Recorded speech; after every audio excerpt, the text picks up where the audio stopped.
Hi, and welcome to the show. Subscribe at kevinmd.com/podcast. Today, we welcome Scott Selinger.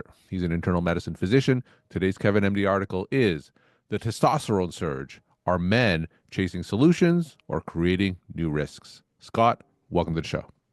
Thanks. Long time listener and reader, first time caller, I guess. All right. Well, thank you so much for writing and for joining me. Now, before talking about the article itself, what prompted you to write it and submit it to Kevin MD in the first place? So I am a primary care doctor, and for years, both in my practice and in just being a guy, driving around, going on trips, I'd kept seeing all these advertisements and getting asked questions about testosterone. And it came to be during the pandemic, I kept seeing more and more guys progressively younger coming in saying they were either taking testosterone or asking me questions about it. And I just thought that was weird. And I was trying to figure out more about what's driving this. What does the trend look like? Because as a way to just keep from having individual conversations and try to tackle in one big fell swoop. All right, so I'm an internal medicine primary care physician myself, and I'm seeing exactly the same things. I'm having younger and younger men ask me about testosterone. They hear it on whatever podcast that they're listening to. So I'm certainly interested in hearing your thoughts on it. So tell us about the article itself. So the article itself is based off of some research that I started doing because I couldn't find an answer as to what was going on with these trends. And so I'm not technically a researcher, but I was able to do some armchair research through my local prescription drug monitoring program here in Texas. And they sent me over kind of all their prescriptions basically throughout most of COVID and a little bit beforehand so I could sort through. And I saw this trend where it was progressive increases in the number of testosterone prescription being written, but also trending towards these younger people. And interestingly, seemed to happen more once COVID kicked in, is that there was this spike almost around, March, April 2020, where prescriptions started going up and up and up. And then I thought that was a little odd, so I started looking at the national level and I reached out to really every state who wanted to cooperate, and I got about 25 in total. Mhm. And I saw a pretty similar trend across the board. It was definitely more prominently noted in the South and the West, more so than the Northeast. And it was just striking to see that, during the pandemic, when so many people were struggling to, get healthcare, putting off routine cancer screenings, afford medicines, hold down jobs, is that people were still more actively getting testosterone prescriptions. And I that started making me wonder, what do people get out of it? And when people were being prescribed this, they typically weren't taking it for very long, maybe one or two prescriptions over a year or a couple year period. And this was around the time the Traverse study came out and the trickle down from that, just looking at is testosterone safe for use in older men with diagnosed Mhm. hypogonadism. And it seems like the answer, the more we look at it, is that, yes, in older men with hypogonadism, testosterone gel is probably safe, but also probably doesn't have much of the benefits purported to it, but we really don't know what it does for younger guys because they're just never included in these trials because they Mhm. usually never meet inclusion criteria.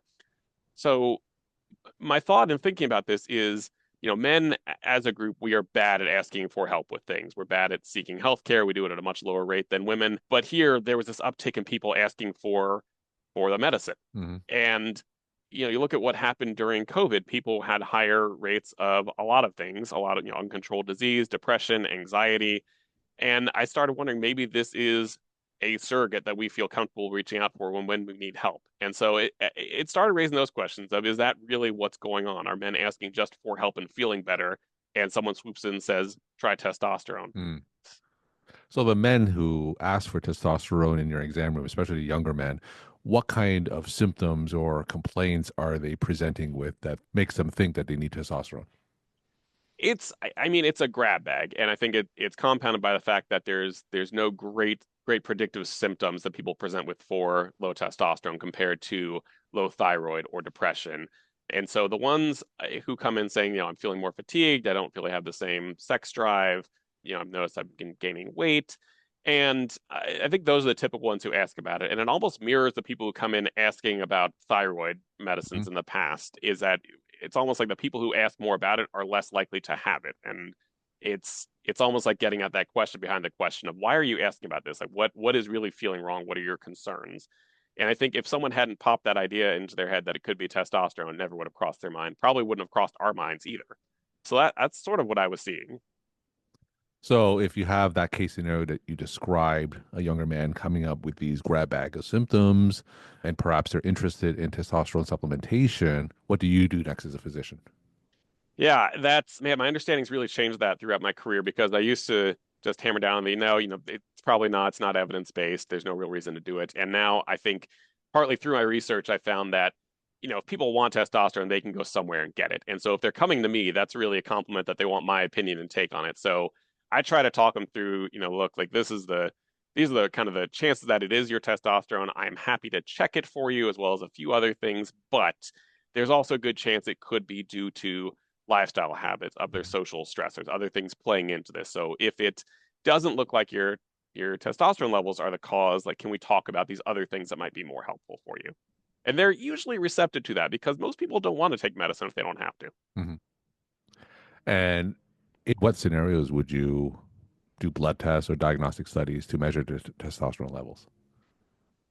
I think for a lot of people, if they come in asking about it and we talk about what they're experiencing and how their relative risk to it, if they're still like, look, I would still just really like to have it checked, then I'm fine to do it and just making sure we try to do it optimally, in the morning while fasting to try to hit that best level for them, with the understanding that it's also important we use a validated testosterone test to make sure that there's no wiggle room in the results. And I mean, really, if it's not related to their testosterone level, their levels are going to be fine, and that'll at least provide them the reassurance that they don't have that lingering thought in the back of their mind, like, oh, is it because of I don't have enough of this? Now, which type of testosterone test do you typically order? There's total testosterone, there's free testosterone, and then when the results come back, how do you interpret those? So I usually start with the total testosterone, and the CDC has a list of labs that have validated ones per them, and that is pretty reliable for most people. The free can be of a little bit of value if usually if the total testosterone is abnormal, the next time we check it to repeat it, I'll include serum hormone binding globulin plus a free just to compare because you will have those times where it's elevated and you get into a little wiggle room. But I'd say for most people as long as it's within the normal limits, it's usually not a testosterone issue. I think more research that's come out is that symptoms really may not develop until it's down in the low 200s, and then the study this last year came out saying really unless it's very low, it's not even associated with mortality or any other major negative outcomes. And just to clarify, testosterone does decrease as men age naturally, right? Yeah, does naturally decrease as we get older. It is a normal part of the gig, and then over time it actually you stop having as much in the way of diurnal variation as you do when you're younger. So for older men, I actually do see it as being a thing for some older men where it does go concomitantly with other medical conditions, and it's really the ones who don't even think about it as being an issue that may have it, but it gets back to the point of what does testosterone supplementation really do? I think Mhm. the evidence is strongest for it helps with libido and helps a little bit with mobility, walking distance, but otherwise it's almost like a therapeutic trial for some people if they have low levels. As you say, let's normalize it after 12 weeks and see what has changed and what's the same.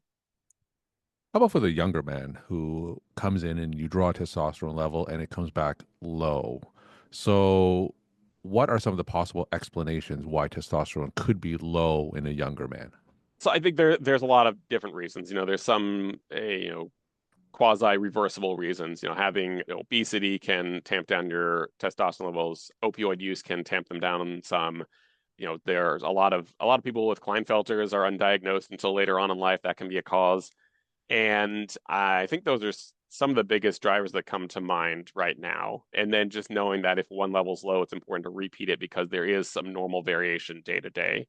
So I try to make sure that none of that is those symptoms or worries are contributing, and then move to, all right, is this something where we want to try a treatment? Because I've seen people who look, have better muscle mass than I do, Mhm. more energy level, 10 years younger than me, and they want their levels checked. They come back borderline low. And I don't know what to tell those people that they will experience if we raise their levels.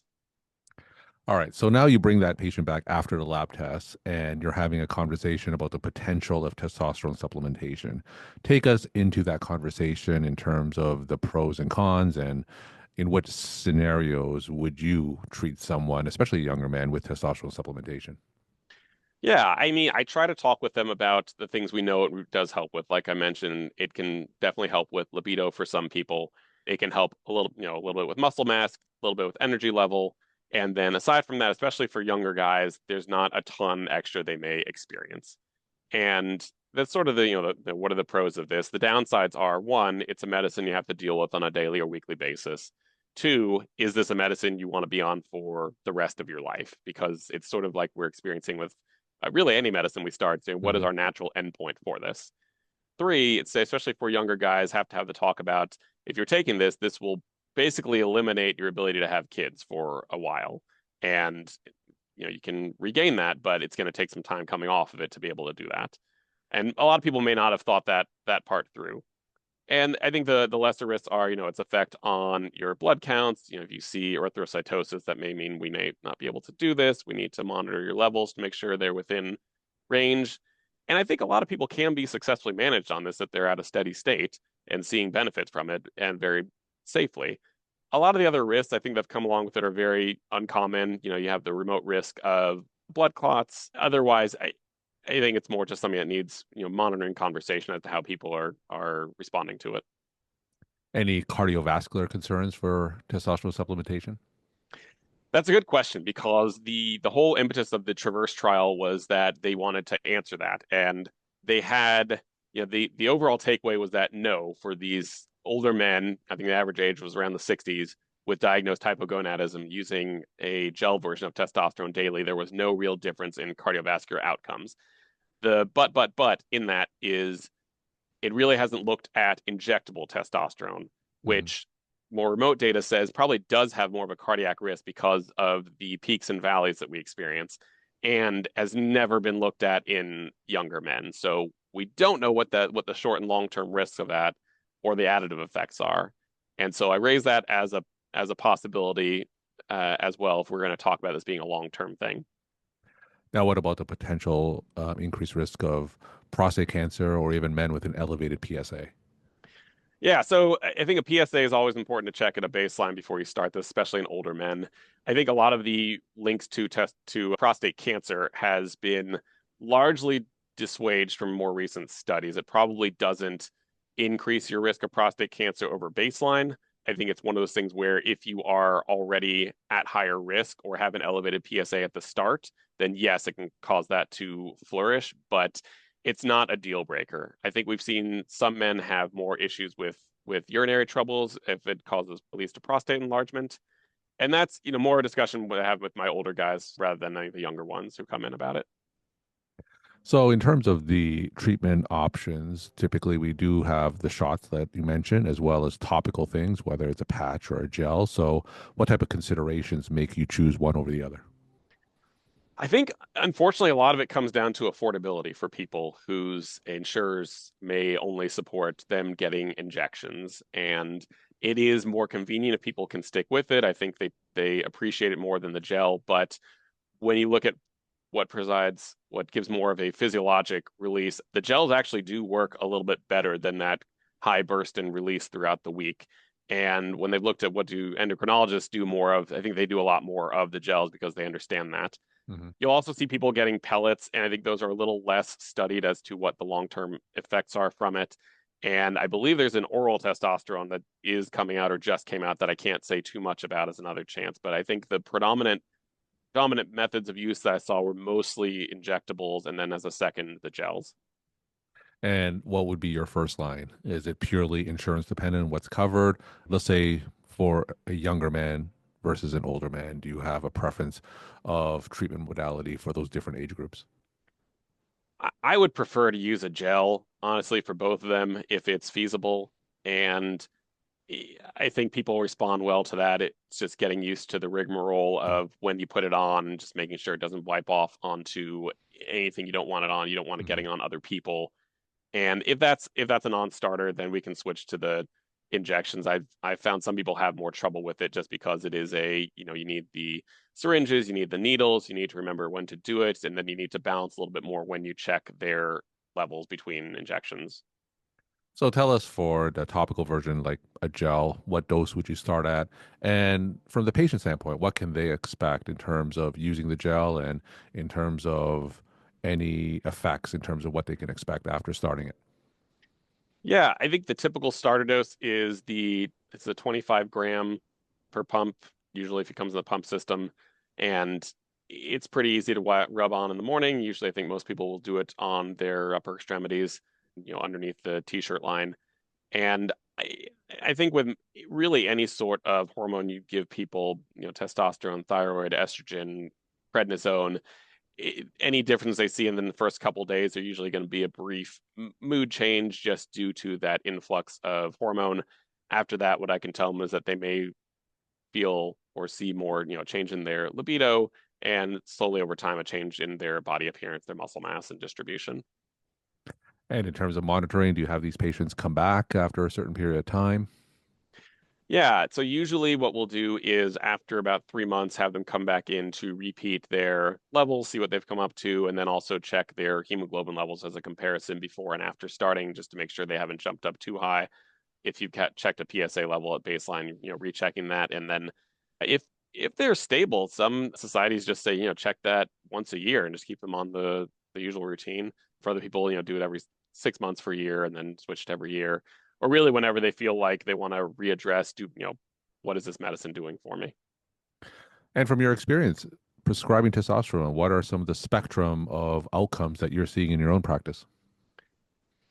I'd say the main outcome I've seen is people saying, I feel more energetic, I'm going to the gym more, I feel like my body looks different. I've seen some people get improvement in their blood sugar. I've seen some people who haven't and who really haven't noticed any difference, though. So it is been widely variable from what I've seen, which I think is reflected in the fact that most people who start on it do not continue it. How long do you normally stay on it from your experience?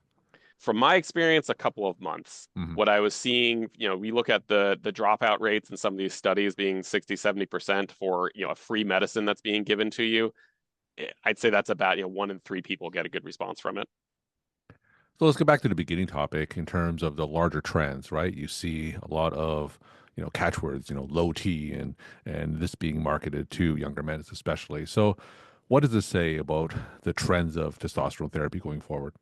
That's a good question. I think the trends thus far, there's no reason to say that there's anything that's going to change. I think a lot of people are still getting a lot of their health suggestions from social media, and these places are very well set up to market themselves because it's a really good business model to get someone started on something that they have to stick with because it's like with any hormone replacement or supplement, once you stop it, you're going to feel worse for a little while until Mhm. things balance out. So I see that as a potential outcome moving forward. But I think we've also started to see at least some of these places recognizing, hey, we can provide more wraparound care and also screen for, cholesterol issues, sleep apnea. And I would love to see that happen because I think men are already starting to feel more comfortable going to talk to somebody under this guise of I want to talk about my testosterone. And so the more people we have out there being able to say, that's great, but maybe we can also loop that in with your overall health. That would be wonderful. I hope that's the trend we see. It's always hard to predict where healthcare support's going to go, especially right now with the administration change. Now, after doing all this research and reading, have your own attitudes and perspectives changed regarding testosterone supplementation?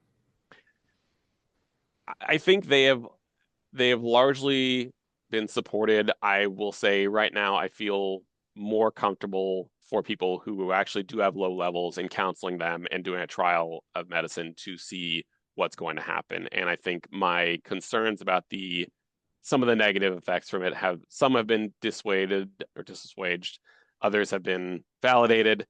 So I think when I looked on average, people who were prescribing testosterone were treating somewhere between 3 to 5 people a year, and that's still about the same for me. And at least I feel more like I can counsel people who don't need it on Mhm. better as to why they probably don't need it or what we can do if they really wanted to move ahead with a trial.